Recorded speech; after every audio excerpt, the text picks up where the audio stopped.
when Apple renewed Bad Sisters, the critically acclaimed drama about the five Garvey sisters who are always in really deep SH. The show's triple threat, creator-writer-star Sharon Horgan, catastrophe, had the germ of an idea of how to continue the story. But it wasn't until she assembled a writer's room that the team came up with their boldest move yet. What if they killed off Grace, Amory Duff, one of the lead characters and the most tragic figure of the entire show? Season 1 was structured between Ireland and the present, where two solicitors investigated the life insurance claim on Grace's abusive late husband, John Paul Claysbang, and the past, which showed each of the Garvey sisters trying to kill the prick. The puzzle box mystery eventually revealed Grace finally fought back and killed John Paul after he admitted to raping her eldest sibling, Eva Horgan, years earlier. For all that bleak material, the show is in essence an uproarious dark comedy with so much levity and so many hijinks. For Season 2, Horgan tells Entertainment Weekly she parked the idea of killing Grace because I was a bit worried. I wanted the series to feel very recognizable, but also quite different. I wanted it to be something that was surprising to people, but for people to go, this is a show we loved. I thought if we killed Grace, will we be able to get it back on the track soon enough to feel like there's that joy and the caper and the fun and all that kind of thing? Then she realized how much serious subject matter was in Season 1, and she changed her tune. Now, it would seem there's a new prick in Season 2. Fiona Shaw's Angelica, the religious sister of Roger, Michael Smiley, Grace's former next-door neighbor who helped cover up John Paul's murder. When Bad Sisters returns, the two-episode premiere arrived Wednesday on Apple TV+. Grace appears to be happily married to a new man, Ian Owen McDonnell. However, Angelica, an awkward woman who's determined to break into the Garveys' inner circle by any means necessary, learns what Grace did. We see her contact Grace and seemingly blackmail her multiple times, which sends the Garvey gal into a panic. Grace tells Ian what she did to John Paul, which causes him to leave. And in a moment of desperation, she tries calling Eva for help as she's driving down a narrow road late at night and gets into a car crash that claims her life. As much as I love the first season, it felt like more of a fairy tale ending, Horgan explains.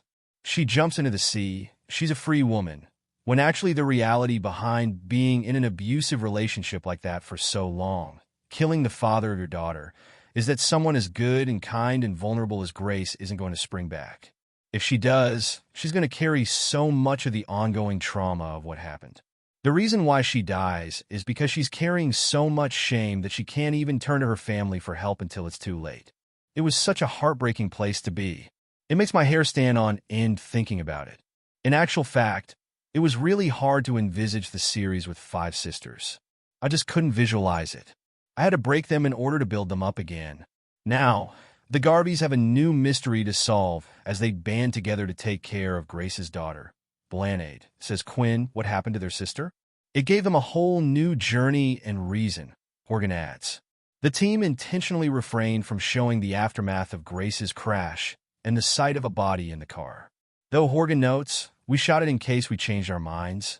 It was all about the feeling of the moment. You can't over-egg the emotion, she explains. We had to be economical with what we showed and how we used emotion. The thing of people wondering, is she dead? Is she not dead? Didn't even enter our heads. Instead, episode 2 ends with a heart-rending scene.